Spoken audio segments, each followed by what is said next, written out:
एक दिन बादशाह अकबर ने घोषणा की कि जो आदमी सर्दी के इस मौसम में नदी के ठंडे पानी में रात भर खड़ा रहेगा उसे शाही खजाने से इनाम दिया जाएगा। इस घोषणा को सुनकर एक गरीब धोबी ने सारी रात नदी में खड़े खड़े बिता दी और अगले दिन बादशाह के दरबार में आकर इनाम मांगने लगा। बादशाह ने उस धोबी से सवाल किया, क्या तुम बता सकते हो कि किस शक्ति के सहारे तुम रात भर नदी में खड़े रहे?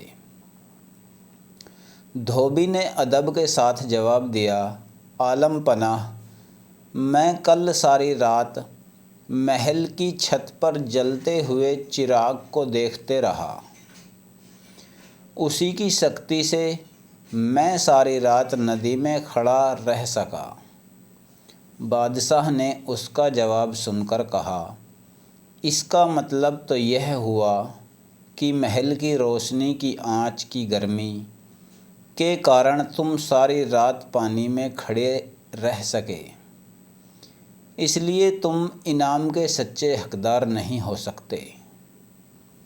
धोबी उदास हो गया और बीरबल के पास जाकर निराश भरे स्वर में बोला, दरबार में बादशाह ने इनाम देने से इनकार कर दिया है। धोबी ने इसका कारण भी बीरबल को बता दिया।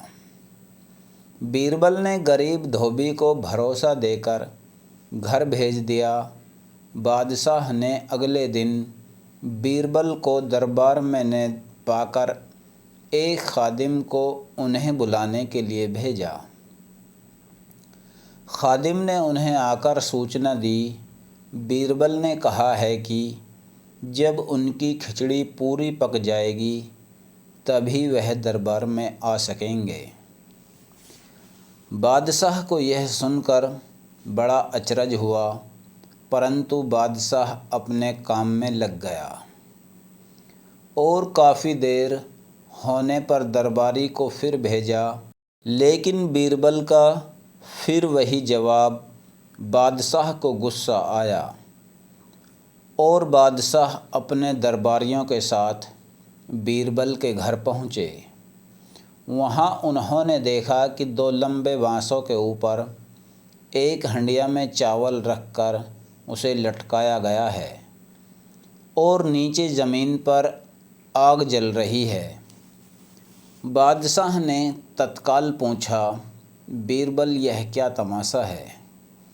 क्या इतनी दूरी पर रखी हंडिया में खिचड़ी पक जाएगी? हुजूर ज़रूर पक जाएगी, बीरबल ने उत्तर दिया।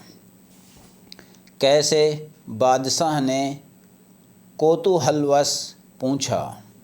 जहाँपना, बिल्कुल वैसे ही जैसे महल के ऊपर जल रहे दिए की गर्मी के कारण धोबी सारी रात नदी के पानी में खड़ा रहा। बीरबल ने कहा। बादशाह अकबर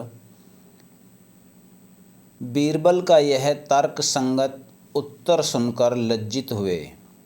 उन्होंने तुरंत धोबी को ढूंढ लाने और पुरस्कृत करने का आदेश जारी कर दिया।